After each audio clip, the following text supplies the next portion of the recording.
board, otherwise you can't see the board.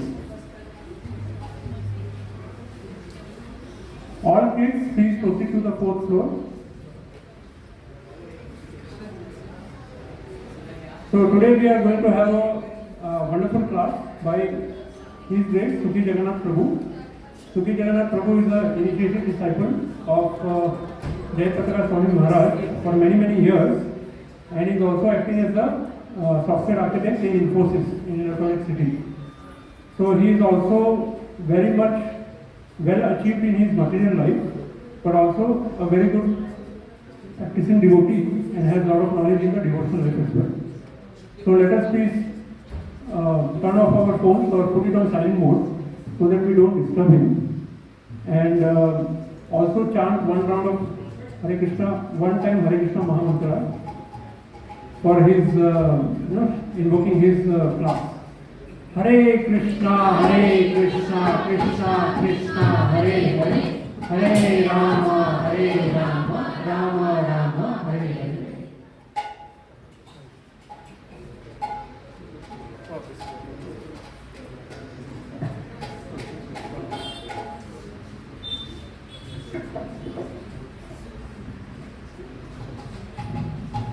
Hare Krishna. I hope everybody is able to see this board. Because today I will be typing many important points and then I will be explaining. So you should be able to see this board. Then you will miss out the subject matter.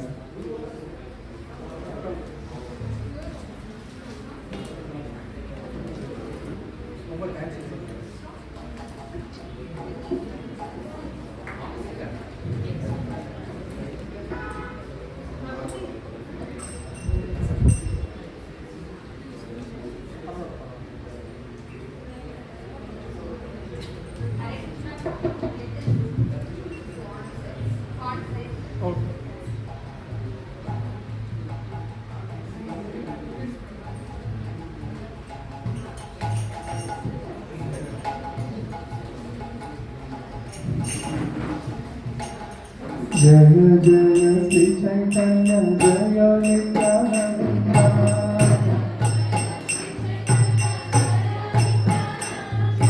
Jaya Jaya Sri Chaitanya Jaya Nityananda.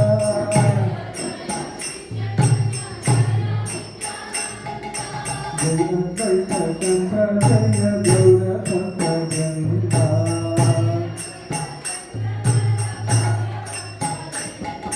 Jaya Jaya Sri Chaitanya Jaya Nityananda.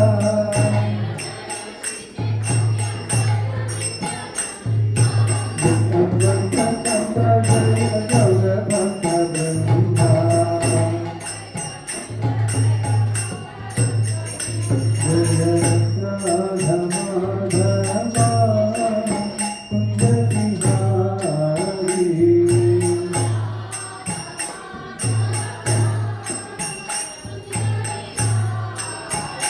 Hare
Welcome to the Sunday program at our ISKCON Haralur Center.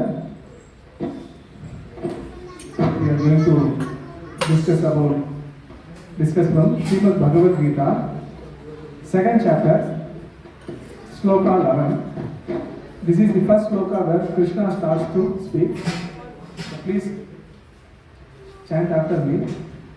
Om Namo Bhagavate Vasudevaya.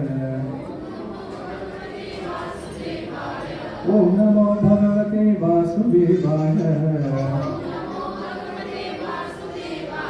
Om Namo Bhagavate Vasudevaya. Sri Bhagavan Uvacha. Asochan anvasochastvam. Asochan anvasochastvam. Prajnavadamsha bhashase. Prajnavadamsha bhasase. Gatasum agatasum cha. Nanuskochanti panditaha. Asochan asocastvam. Prajnavadamsha bhashase. Gatasum agatasum cha. Nanusochanti panditaha. Sri Bhagavan Uvacha. The Supreme Personality of Godhead said, Asocyan, not worthy of lamentation. Anvasochaha, you are lamenting. Tvam, you. Pranyavadan, learn talks. Cha, also. Bhashashe, speaking. Gata, lost. Asun, life. Agata, not past. Asun, life. Cha, also.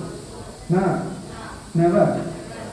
Sochanti, anusochanti, lament. Panditaha, the learned. Translation and purport by Srila Prabhupāda. Srila Prabhupāda teaching. Translation. The Supreme Personality of Godhead said, while speaking learned words, you are mouthing for what is not worthy of grief.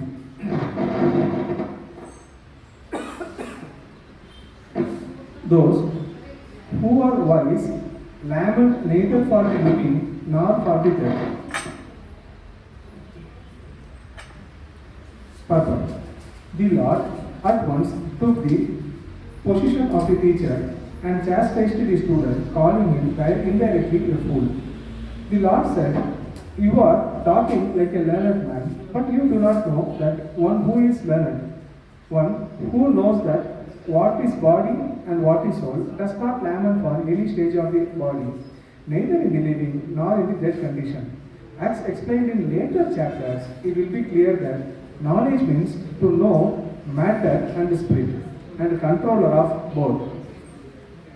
Arjuna argued that religious principles should be given more importance than politics or sociology, but he did not know that knowledge of matter and the soul and the supreme is even more important than religious formularies. And because he was lacking in that knowledge, he should not have posed himself as a very learned man. As he did not happen to be a very learned man, he was consequently lamenting for something which was unworthy of lamentation. The body is born and is destined to be vanquished today or tomorrow. Therefore, the body is not as important as the soul. One who knows this actually learned, and for him there is no cause for lamentation, regardless of the condition of the body. Namo Vishnupadaya Krishna Prasthaya Bhutale Srimate Bhaktivedanta Swami iti namine Namaste Saraswati Devi Gauravani Pracharine Nirvishesha Shunyavadi Pashatya Deshatarine Jai Sri Krishna Chaitanya Prabhu Nityananda Sri Advaita Gadadhara Sri Vasadi Gaura Bhaktivedanta Hare Krishna Krishna Krishna Hare Hare Hare Rama Rama Rama Hare Hare. Once again, welcome to everyone to the Sunday program.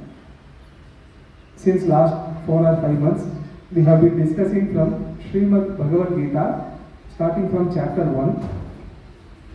So now we have come up to Bhagavad-gītā Chapter 2, verse 11. The main purpose of discussing Bhagavad-gītā in this center is to help the public to understand Bhagavad-gītā, to help them to realize Bhagavad-gītā is a manual, user manual for the human life, as well as to apply the teachings of Bhagavad-gītā in the life. Here, in the purport, Srila Prabhupāda, founder Acharya of ISKCON, so he speaks about knowledge of matter and soul, and supreme is even more important than religious formularies. So knowledge of matter, soul and supreme, we will discuss today. In Bhagavad-gītā, one sloka has been spoken by Dhritarashtra, few slokas have been spoken by Arjuna, major portion of the slokas have been spoken by Lord Krishna. 2.11, this is the first sloka. Krishna starts to speak to Arjuna, and Krishna says, Arjuna, you are speaking like a very learned scholar, but Krishna indirectly calls out Arjuna that you are not a learned person. You are like a very childish, you are behaving like a very childish. You should not lament for this body. Krishna is asking Arjuna to participate in the war, Mahabharata war, and to fight on behalf of Krishna. Now, why Arjuna has to lament? Why Arjuna is hesitating to not fight? What is the reason that Arjuna is hesitating to avoid fighting in the war? Huh? Relatives. Huh? Ashakti. No. Attachment. Okay. How many people participated in Mahabharata war? It is 64 crores. 64 crores of people participated in Mahabharata war. Imagine 64 crores of people will die, their children, their wife, what will happen to them? Obviously, as a warrior, he will worry. But Krishna's plan is different. The purpose of Krishna's appearance at that point of time in Dwapara Yuga is to reduce the burden in this material world. Now we will see about why Krishna is asking Arjuna to not lament. So far it is philosophy. Now we will go into deeper philosophy. So I will type here, then I will explain. Hope everybody is able to see the screen. You are all able to see the letters, right? Okay. Now, we are in this body, right? So we are soul. We are soul. And what are we covered with? Body. What types of body? Okay. So we are covered with gross body and subtle body. So when I say gross body, what is the gross body is made up of? Panchatattva. Correct. I think you have good knowledge, Prabhu. Here, then water, then fire, then air, then ether. Okay. This is the unlimited number of chemicals, various types of rays, ultraviolet rays, this rays, that rays, all of that. That is all details. But all are part of this Panchatattva. Okay. So our gross body is made up of mainly these 5 elements. Within it there could be sufficient number of chemicals are there, but all categorized under the chemical composition as earth. So earth, water, fire, air, ether. And what is subtle body made up of? Mind, intelligence, and false ego. We will come one by one. So these are 8: earth, water, fire, air, ether. And the subtle body is mind, intelligence, false ego. So totally 8 layers we have been put inside. I think so far it is clear. Now, earth has 5 primary attributes. Attributes means in local language, how we will say in local language? Nature. Okay. That is here, touch, then vision, taste, smell.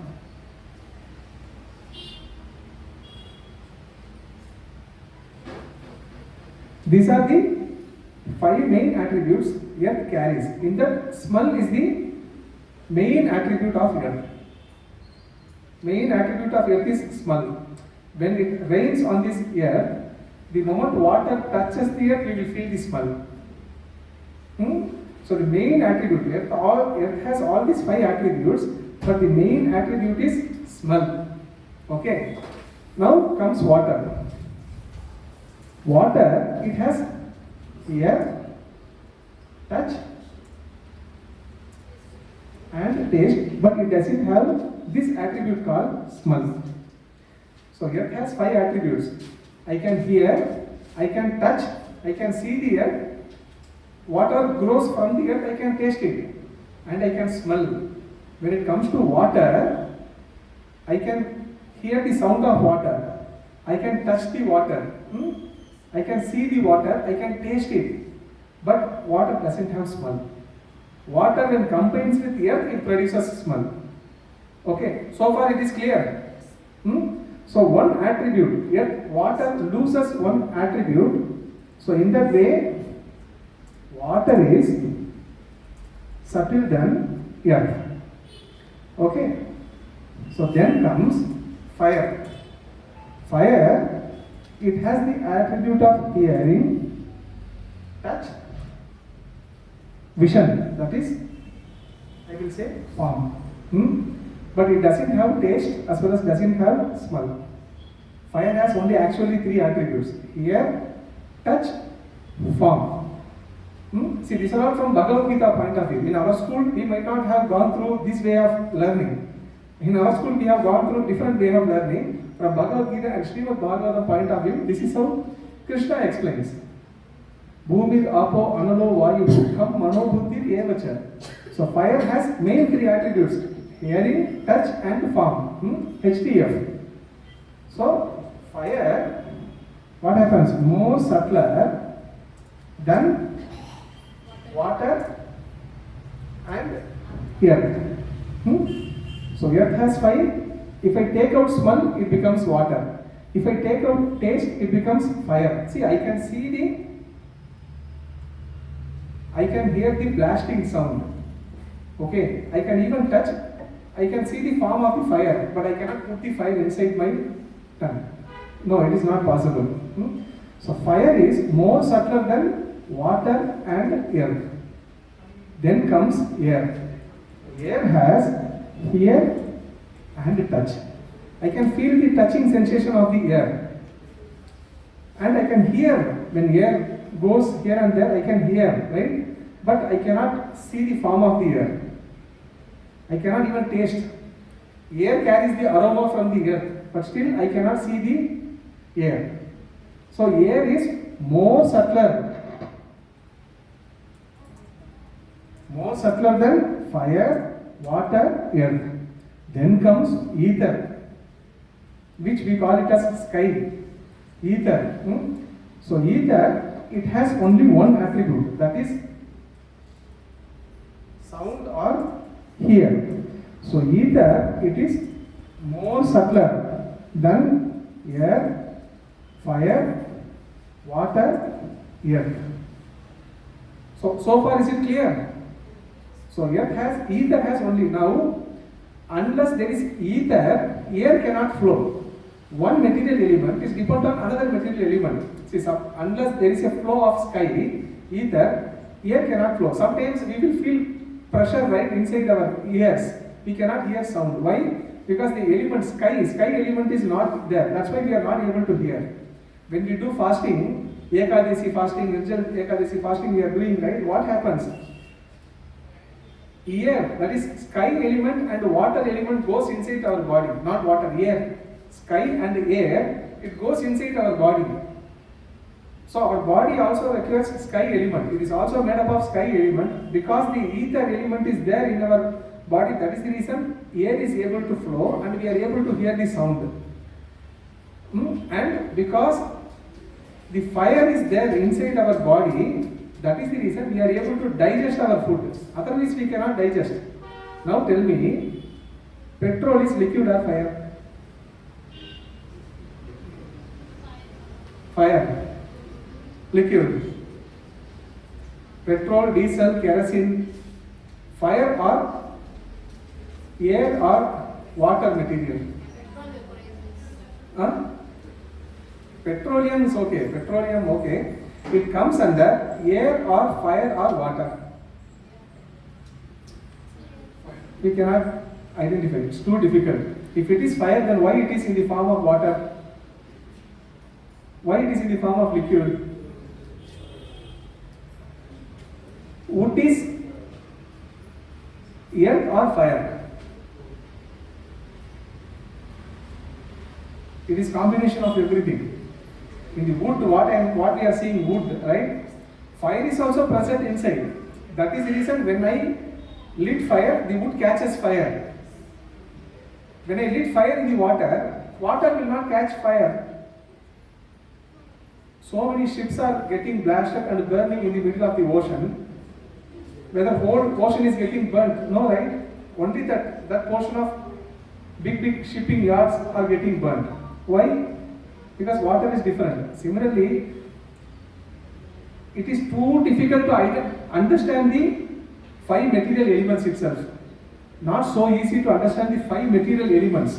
So each material element, it is subtler than one previous element. Water is more subtler than air. Fire is more subtler than water. Air is more subtler than ether. Fire. Ether is more subtler than air. That is about 4 elements. Now imagine, with our human eyes, we can see up to fire. Correct? Water we can see, earth we can see, fire also we can see, because fire has the main attribute called form. When it loses form, it becomes water. So now, air itself we cannot see. After fire, this one of the Panchabhutas, material elements, air we cannot see. We can feel, we can hear and we can feel the touching sensation of the air, but we cannot see that. Now ether, sound, we cannot even touch it also. Something we can hear, using the touching, hearing sensation, we can identify there is an element called ether or sky is present. But we cannot see also, it's too difficult. Now imagine, not imagine, assume about the mind. These 5 elements what we were discussing here, water, fire, air, ether, one is subtler than the other. This element mind, it is more subtler than all these 5 elements. Okay? Mind, more subtler than all 5 material gross elements. That's why we are not even able to realize whether mind is there or not. But mind is the repository of all our desires, thoughts, feeling, thinking, everything. Mind is the repository. Mind is more subtler than all these elements. Air itself we are not able to see. Ether itself we are not able to see. We can realize the presence of ether through sound. We can hear the presence of, we can feel the presence of air through touching sensation. Otherwise, it is too difficult to even realize the presence of air. Okay, mind is more subtler than all these elements. Now then comes intelligence. Okay, intelligence is more subtler than the mind. 6 above elements. I will put E. What about false ego? What about false ego? The false ego. There is an element called false ego. We will discuss sometimes about what is meant by this false ego. Ego is there. For everybody has ego. Ego means identity, existence. I am existing. My identity is called ego. That cannot be changed. But for what I am existing? For my enjoyment or for Krishna's enjoyment? So that reflection of that original ego is called false ego. So this false ego, it is more subtler than above 7 elements. I will put just 8. So totally 8 elements. Earth, water, fire, air, ether, then mind, intelligence and false ego. So one element is subtler than the other element. It loses attributes. One attribute, one attribute, one attribute. So false ego is more subtler than all these 7 elements. Okay. Now comes the soul. Soul is most subtler than all these 8 elements. Okay.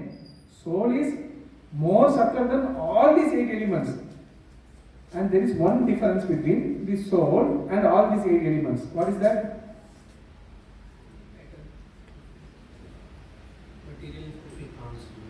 We can't know. Air also we cannot see. See, air we cannot see. Sky also we cannot see. Air, I can feel the presence of air through touching sensation. Sky, I can feel the presence of sky through the hearing sensation. Mind through desires and feelings, emotions. Intelligence through knowledge. False ego through the propensity to enjoy. Okay. Soul is covered along under these 8 elements. But there is one difference between all these 8 elements and the soul.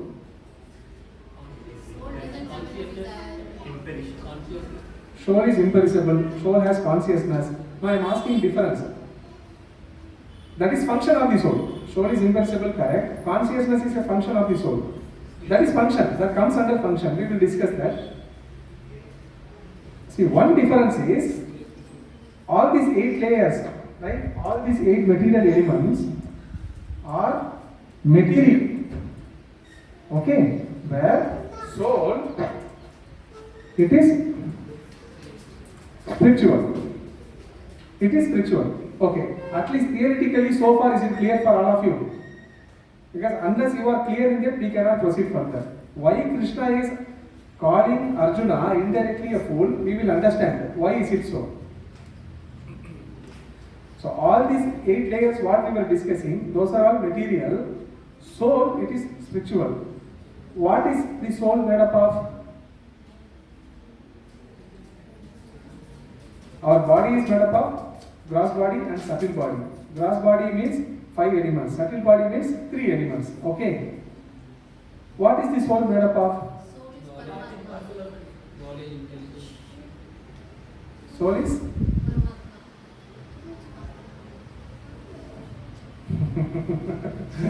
Soul is Paramatma. Part and parcel of Krishna. That is part and parcel. From Krishna it has come out. But what is that soul is made up of? See, I will give one small example. Because I have to ask questions, then I have to get the answer. We have all seen cockroaches, right? In Bangalore, mainly in apartments, cockroaches are famous. The moment cockroach notices you, what it does? It runs. Why it is running? Fear of humans. What is the fear it is running? Fear of death. That cockroach, it is afraid of death. It doesn't want to leave that body. It permanently wants to stay in that body. Now come to human beings. What about we? Same, right? We all want to stay in this body permanently. And in that wrong conception, we are making so many plans. Correct or not? We want to stay in this body permanently, and we have a thought that I am going to stay in this body for a long time. In that conception, I am making so many plans. But why nobody wants to leave the body? Not only we, even any living being inside any body, it doesn't want to leave that body. It wants to stay in that body permanently. Why is it so? Because it is a Conditioned soul. whether any species. Okay. So any living entity wants to stay permanently in the body. Why is it so? So I will park this question. The next question is, how many of us doesn't want happiness, only misery? How many of us doesn't want happiness, only misery? Impossible. You can tell genuine answer. Whatever you feel, you can tell. Because it is ISKCON Bhagavad-gītā class, do not force yourself to tell some answer which you can please me. You can tell whatever you feel. Okay. Why we want only happiness? Why we do not want misery?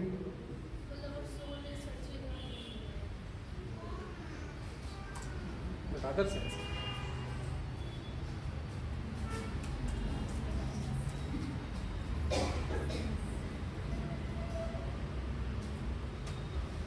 So we want only happiness, huh? Hare Krishna.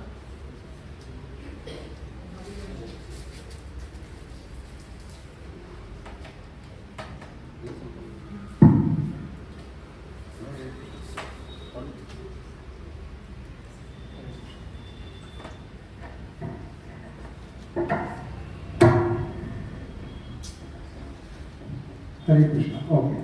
So the third question is, how many of us want our children to become a painter, mechanic, or sweeper in the street? Any of us want our children to take a lower jobs? Mostly what we want our children to become?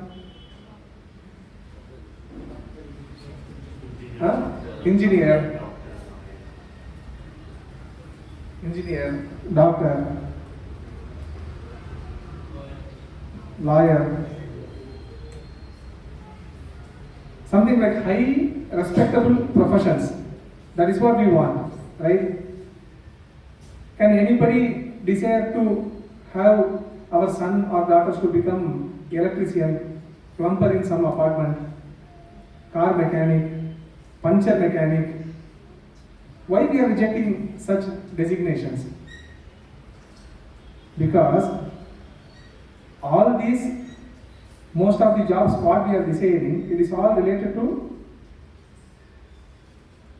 knowledgeable jobs, more related to knowledgeable. Even I can be poor, but I do not want to become a sweeper in the street.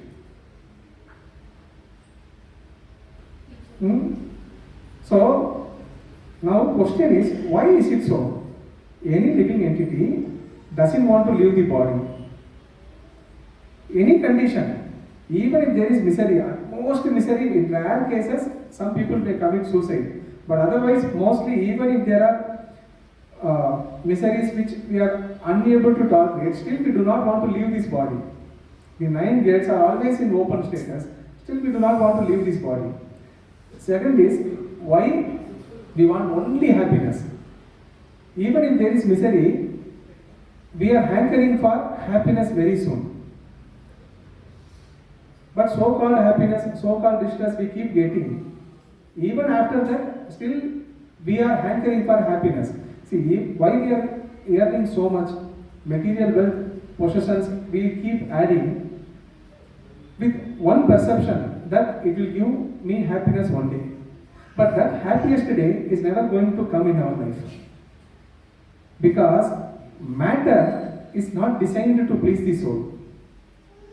Okay, I will come to that portion. So third is, nobody wants to show them as a fool in front of anyone.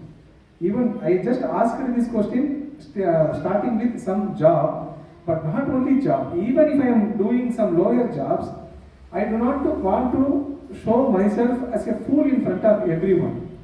Why is it so? Because that is the nature of the soul. The soul is eternal, the soul is knowledgeable, and the soul is blissful. So the soul is made up of Sat, Chit, Ananda. Many people in India also we have this name, right? Sachidananda. So the soul is made up of eternal, blissful, and knowledge.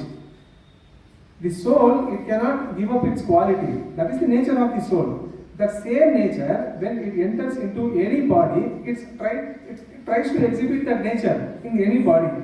But our material body is made up of material elements.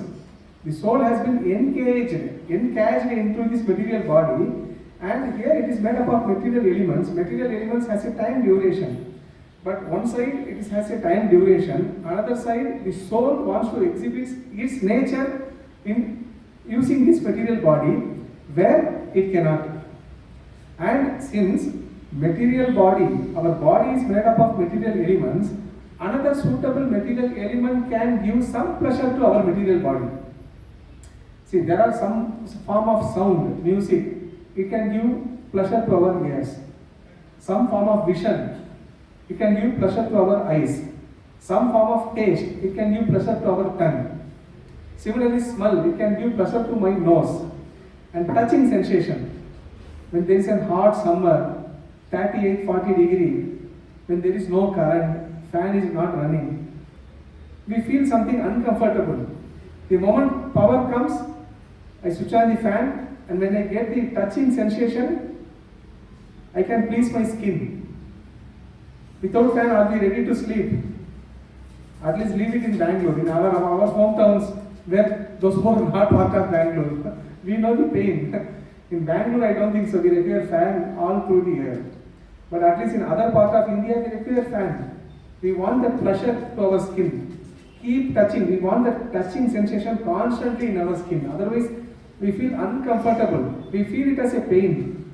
Nobody can sleep night without fan, particularly in the hot summer. So, some part of matter can please some part of our body. That is how it has been designed. Similarly, when my material desires are getting fulfilled, my mind can be pacified little bit. Mind has unlimited desires, material desires. Some of the desires, when it gets fulfilled, mind gets calmed down. Then knowledge. Then false ego. False ego means when everything happens according to my desire or my plan, then my false ego can be little bit pacified. So similar.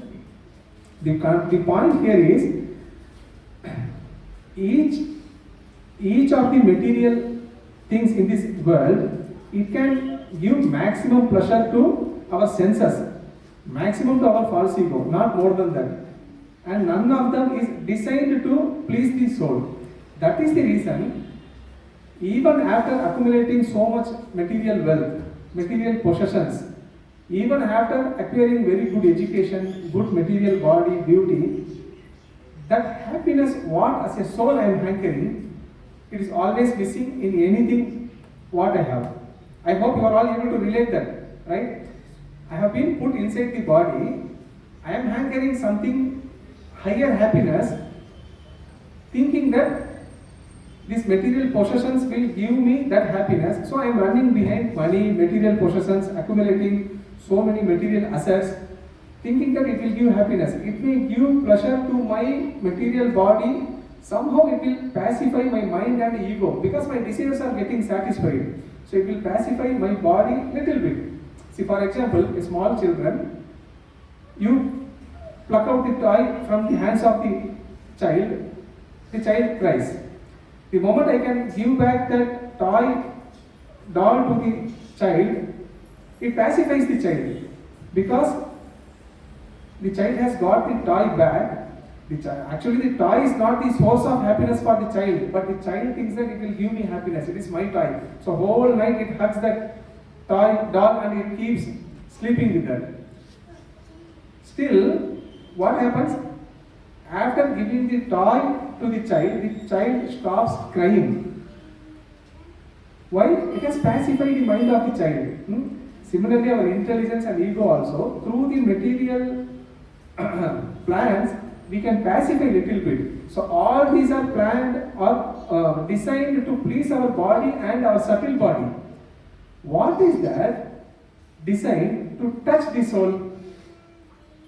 I hope now you are all able to, I know it is too technical, but we have to go through these lessons. Otherwise we cannot progress in our spiritual life. The purpose of reading Bhagavad-gītā is to understand where I have been put inside. If I understand that basic, then from third chapter of Bhagavad-gītā, I will feel that Bhagavad-gītā is very much practical for me. For a cancer patient, visiting the hospital and reading about cancer, practical for them. But for a student who is very healthy, for that student, studies about cancer doesn't matter. Because they won't feel it practical. For a person who is cooking, when they get a cookbook, for them it is practical. Because they are going to apply it. Through that book they can make various types of delicious foodstuffs. So for them it is practical. But for a mechanical engineer, it is impractical. It is not related to his profession. So for them, for an engineer who mainly works, mechanical engineer who mainly works in automobiles, for him the cookbook becomes irrelevant. Similarly, why most of us, we are not interested in Bhagavad-gītā? Because we are lagging of, we are lack of basic knowledge about the soul. If you understand what is meant by soul, where the soul has come from, then what Krishna is talking about, then if you read Bhagavad-gītā, at that point of time, Bhagavad-gītā becomes practical for us. From that chapter of Bhagavad-gītā to 18th chapter of Bhagavad-gītā, we will feel, oh, this looks very much practical for me. And what is meant by practical? Practical means the moment I read, I feel to apply it. That is called practical. Very often we use this word practical, right? We have to think practical. Practically it is not possible. Practically it is not feasible. Practically it is not suitable. It means I cannot apply it into application. That is called practical, the meaning of this word.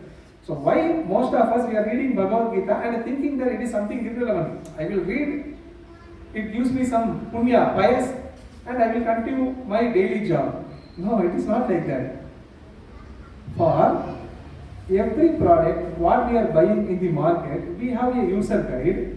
If nature has given this human body, will God not provide the user guide?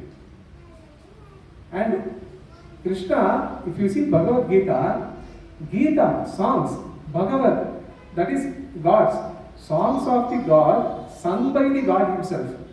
And what Krishna says in Bhagavad-gītā, starting from the second chapter is called Contents of the Gita Summarized. That is, entire Bhagavad-gītā knowledge has been summarized in the second chapter itself. Still, Krishna speaks from that chapter to till 18th chapter. What is the reason? Though Krishna has summarized the entire knowledge of Bhagavad-gītā in second chapter, the soul, now I know I am a soul, I have been put inside the body, but I have too much of material desires, too much of bondage in this material world, too much attachment. Each of us are in various levels of attachment, degrees of bondage. How to come out? Some person on a different level, some person already out of attachment. For him, progressing towards Krishna is very easy. So, each of us are in different level. So, gradually Krishna gives the knowledge at each level how one can get purified and give up the desires, give up the attachment, then one can progress towards God. So, Krishna gradually talks about the soul's transmigration or the progress, how to progress from one level to the another level, to the another level, to the another level. Finally, the soul gives up material body, subtle body. The soul just comes out of both elements, subtle body and gross body, and the soul just attains its pure form. Gradually, Krishna takes. So, unless I understand the basics of Bhagavad-gītā, from that chapter of Bhagavad-gītā, I will feel very dull. I will feel it is irrelevant. I will feel boring. I feel it is nothing to do with my life.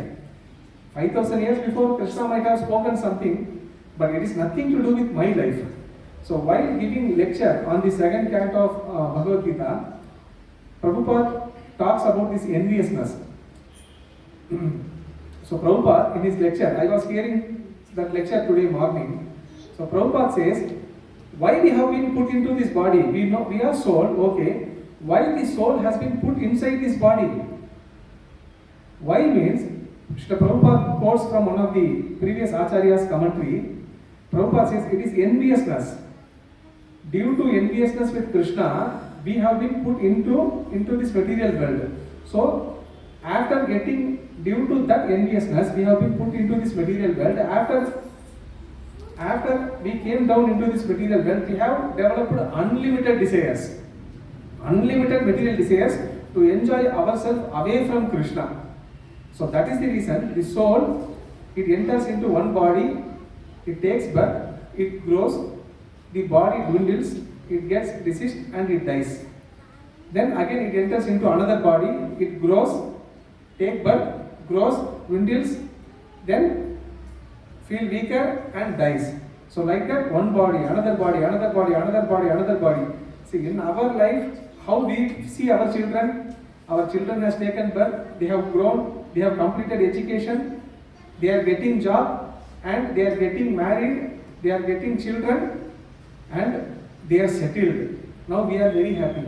So that is how we are seeing our children or ourselves in one small lifetime. But from Krishna's point of view, it is totally a different mode. Krishna and our acharyas are seeing in a different mode. How they are seeing? You are a soul, you have taken first birth, you have put inside one body, you grown, enjoyed sense gratification, developed unlimited desires, but it was a time for you to give up that body, you gave up. Again you entered another body, you grown, went through sense gratification, you got disease, you gave up that body, you died, again you gave up. Then you entered another body, like that, punarapi jananam, punarapi maranam. You are taking one body, giving up, another body, giving up, another body, giving up. That is how you are traveling all over these bodies. Now Krishna says, Arjuna, this is not only for you. Whoever, all these warriors in this Mahabharata war, everybody has this body concept. The purpose of my incarnation, avatar, is to reduce the burden of this earth. And one more purpose is, whoever died in the Mahabharata war in front of Krishna, everybody got liberation. Moksha, everybody got liberation. So now Krishna says to Arjuna, Arjuna, nothing to do, worry about this body. I am teaching you, I am telling you, fight. When they fight in front of me, they will get liberation. And you are worrying about one body.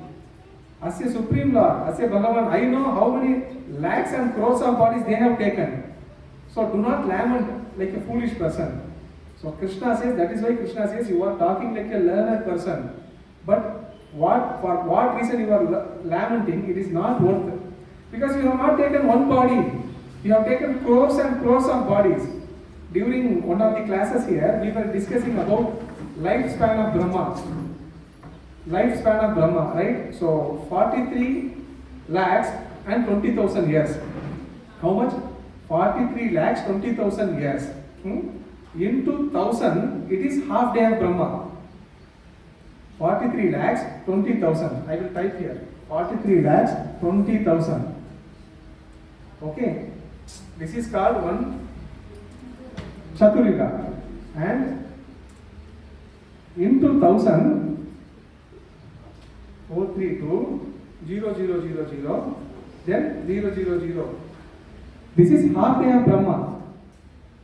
Okay. So this is night of Brahma. This is day of Brahma. This is night of Brahma. So after completing 43 lakhs 20,000 into 1000 years, Brahma goes to sleep. And how many years he sleeps?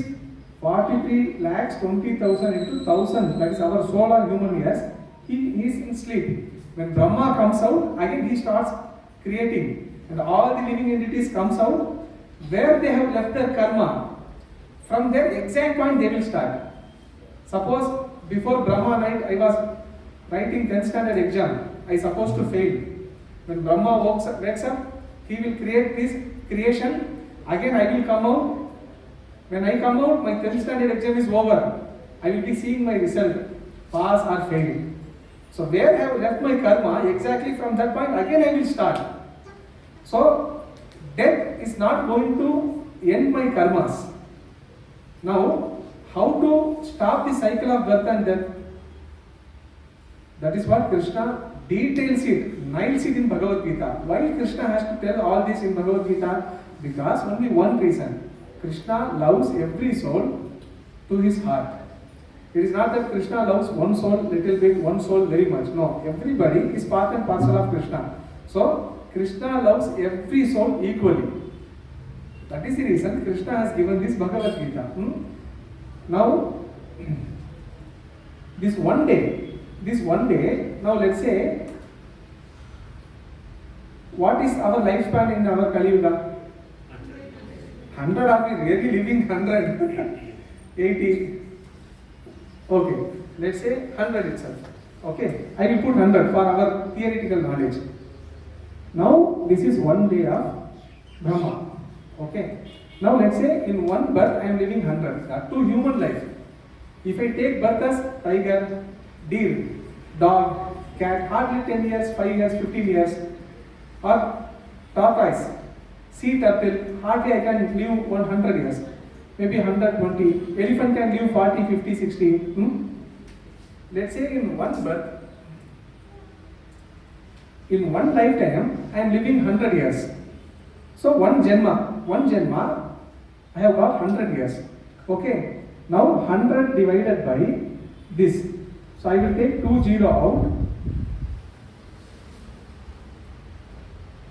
So how much it is?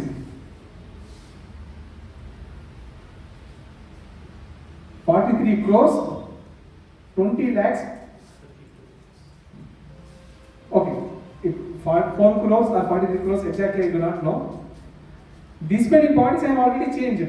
Are you all able to understand what I am talking? One Janma I have been living in for 100 years. So Brahma has these many days. Brahma day is these many number of years. So first life 100 years, second life 100 years, third life 100 years, like that. In that day, every Janma if I have 100 years in every Janma, then every body if I have lived for 100 years, then these many bodies I have already taken. That's why Krishna says, Arjuna, for what you are lamenting? You have already taken these many Janmas, these many bodies. What kind of bodies also we do not know. Mamada dragon, lizard, tortoise, mosquito, small microorganism, or fly, or that one, bird, somewhere in zebra, some forest I have been in lion. What kind of bodies? That 84 lakh species of bodies are there. That is what Bhagavatam says. 84 lakhs of species are there. Okay. To facilitate my desire, Krishna has created 84 lakhs different types of bodies. In which body I have been gone through, I do not know. So that is where now Krishna says, Arjuna, for what you are lamenting? Already not only you, all these warrior soldiers, they have gone through varieties of these bodies. If I put in one body, I have been living for 100 years, then as per Brahma's calculation, already 43 crores of bodies I have changed. So compared to 43 crores of bodies, now in my current body, what I am living, it is very insignificant. Are you all able to compare? Understand the comparison? This is what Krishna is telling Arjuna, do not worry. Now, Arjuna is asking, okay, Krishna, you are telling I am a soul, I have been caught inside the body, I am dying, again I am taking birth, I am dying, again I am taking birth. What I supposed to do to avoid this birth? When I die, what is meant by successful death?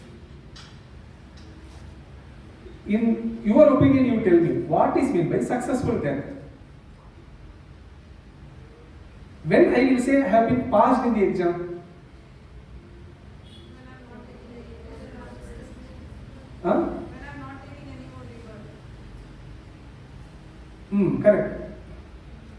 When you will say you have passed the exam, suppose you have many arrears, right? A student cannot say, I have been writing this exam more than 3 times. What is a big issue? So I can write the 4th time also. Why he is writing again the 4th time? Because he has not passed in that exam. Constantly, continuously he has been failed in that exam. That is why 4th time he is writing. Similarly, I cannot say when death comes, I will see. I can handle it. No, that is not successful death. Why you are going through death? Already I have been gone through death many times, and I have not been success in that death. That's why I have taken birth once again. Okay, so what is meant by successful death? Once again you will not die. That is called successful death. What is meant by passed in the examination? Once again you do not require to write the exam. You have already passed that. That is called actual pass. Success. Similarly, what is meant by successful death? At the moment of death, by going through what kind of consciousness, once again I will not take birth, once again I will not enter into the womb of another mother. That is called a successful death. And all through this Bhagavad-gītā, Krishna is guiding Arjuna how to prepare the consciousness to at the time of death and to avoid entering into the womb of another mother. It could be in the egg, it could be in the blood, it could be in the sweat, or it could be in the womb also. Not all the living entities takes birth directly in the form of body in the womb. Some entities come as part of egg, some living entities comes part of blood, some comes through sweat, some comes through air, some comes through water also. If you read this Garuda Purana, one senior devotee came here, he gave a wonderful lecture on Garuda Purana. So he was talking about how difficult it is to achieve human body. So he was giving various references from Garuda Purana. So he was telling that interesting point. The soul leaves the body. The sons and the sons, grandsons, they will do that 13 days, 11 days. It varies in each community. Some community 11 days, some community 13 days, they will do the Pinda process, rituals.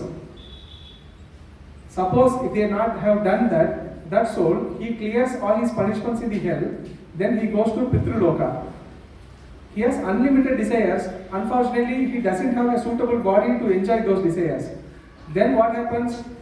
Exactly according to his karma, he has to get a suitable father and mother. But till the time, what he will do? So they will put him in the cloud. In the cloud, he will be existing. Then he will enter into the cloud. When the cloud comes, it turns into the water. He enters into the water, rain water, and he touches the ground. He enters into the ground. He searches for some seed, and he enters into the seed. Now, as per his karma, a suitable father and mother supposed to eat any fruit or rice comes out of that seed. Then the soul can enter into that body. Unfortunately, if any animals eat that, the animals eat that seed, the animals will crush it, it will eat, it gets digested, it passes it out as the stool. This soul comes out of that. Again, it waits for the human body. Again, it has to be converted into a bacteria, then a seed. Till the time that suitable father mother unites, eats. Suppose a father mother, so according to his karma, a suitable father mother is there now. Now that father or mother will eat that fruit. Immediately the soul enters into the energy of the father or energy of the mother. When the suitable time comes, the soul enters into the womb of that mother, and according to the material nature, the soul gradually grows into the body. Then he comes out. So before getting the human form, already it has taken multiple dimensions of various bodies. Even it was staying in the fire, it was staying in the air also. So do not think that the soul cannot stay in the fire. Soul can stay in the fire also. Prabhupada writes, Srila Prabhupada writes in one purport, the souls who are staying in the sun planet, they have fiery body, fiery body. The soul who stays in moon, they have more air and water body. Why? Because in the moon, the minimum temperature is minus 200 degrees. Bhagavatam says, in the moon, the minimum temperature is minus 200 degrees centigrade. So their body nature is different. In earth, in Bhumandala where we are staying, our body has all the contents, but main content is earth. That is the reason we are attached to the earth. Otherwise we can fly. We are attached to the earth. Why? Because earthly content is more. Okay, so I will stop the class here. I know it is too technical. Unless we understand this technical, when we read 3rd chapter, 4th chapter of Bhagavad Gita, we will not feel interesting. Why Krishna has to speak about Karma Yoga, Dhyana Yoga, what Krishna is trying to do with the soul, we cannot relate it. I will stop here. I know too technical. Please take some time. Read Bhagavad Gita, 2nd chapter. Now whatever today we have discussed, with this understand, read Bhagavad Gita 2nd chapter. Now it will be more clear with the help of the purport of Bhaktivedanta Swami Prabhupada. I will stop here. Any corrections or any questions you can ask.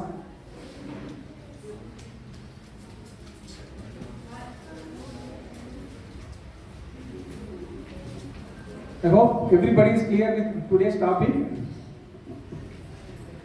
Okay. Hare Krishna, Krishna Krishna, Hare Hare, Hare Rama, Rama Rama, Hare Hare.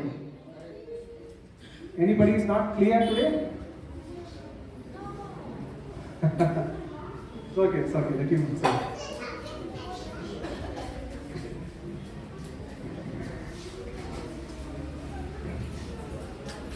So who are you? Who are all of you not reading Bhagavad Gita? Who are not reading Bhagavad Gita? You can raise hands.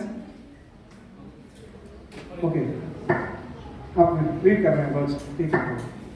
So those who are not reading Bhagavad Gita, here we have Bhagavad Gita available. Bhagavad Gita as it is available at our books counter. Kindly procure one Bhagavad Gita as it is book. And from today, you can start to read Bhagavad Gita book. It's totally 700 slokas. If you read 4 slokas per day, 4 slokas will take only 15 to 20 minutes. 15 to 20 minutes, 4 slokas. It will take, it will consume. So if you read 4 sloka per day, 700 divided by 4, how much? 700 divided by 4, 175, huh? Okay, how much ever will be?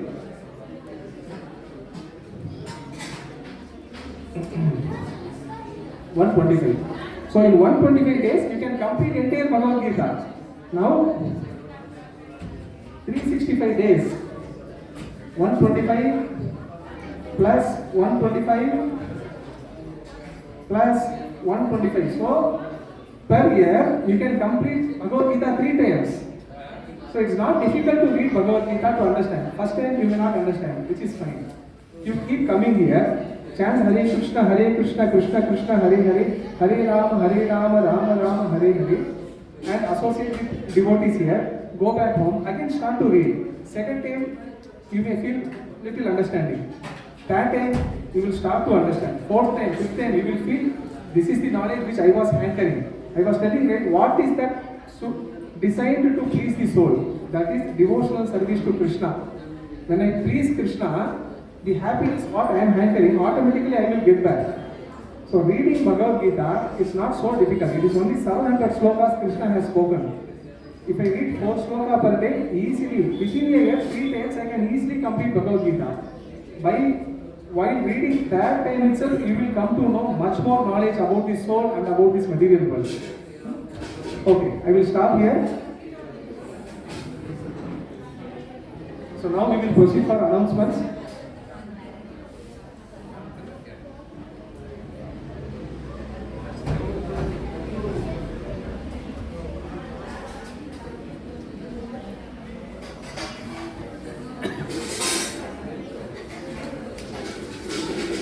Hare Krishna. Hare Krishna. Let's chant one round of Hare Krishna Mahamantra to thank Sukhi Jagannath Prabhu for his wonderful nectar. Hare Krishna, Krishna Krishna, Hare Hare, Hare Rama, Rama Rama, Hare Hare. Okay, there are a couple of announcements. So today, Prasadam sponsors, we have multiple devotees. Krati Mataji and Uma Mataji on account of her son Sarijit's birthday, and Chitra Mataji on account of her parents' wedding anniversary, A. Subramani and S. Lata. So let's chant one time Hare Krishna Mahamantra for the spiritual progress. Hare Krishna, Krishna Krishna, Hare Hare, Hare Rama, Rama Rama, Hare Hare. So anybody first time visiting this ISKCON Haralur Center, can I request them to please stand up? Anybody first time visiting? Hare Krishna. Your good name too? Your good name? Kishore Lal. Thank you for joining. You are guest to Sri Jagannath Bande Subhadramaya Sudarshan for ISKCON Haralur Center. I would request you to please scan your WhatsApp code so that you will receive our everything, the announcements for this center, all the events. Please call. Satyaprada Mataji is available.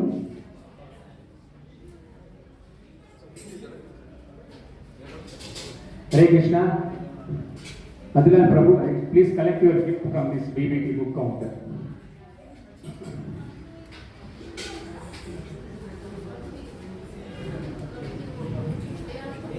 Hare Krishna. So the biggest festival which is going to happen 28th June Saturday, Radha Yatra, which is in Sheshadripuram. So we would request all of you to please join the Radha Yatra. Which is, we will also post the map and other details in this group, but the date is 28th June, Saturday, and it is in Sheshadripuram. And we have some of the sevas, we require volunteers for floor sweeping. If you have anybody available, I request to please contact Anandini Shishleka Mataji. And the most auspicious Kartik month Yatra, spiritual Yatra, that is Vrindavan Yatra. The dates are 4th October to 12th October. So if anybody would like to join for this yatra, please contact BBT counter and give your details. Registration has already begun, so you can book your tickets. And for kids program, please contact to Srila Achita Mataji. For anybody who wanted to know about your children program, please contact her. She is raising her hand.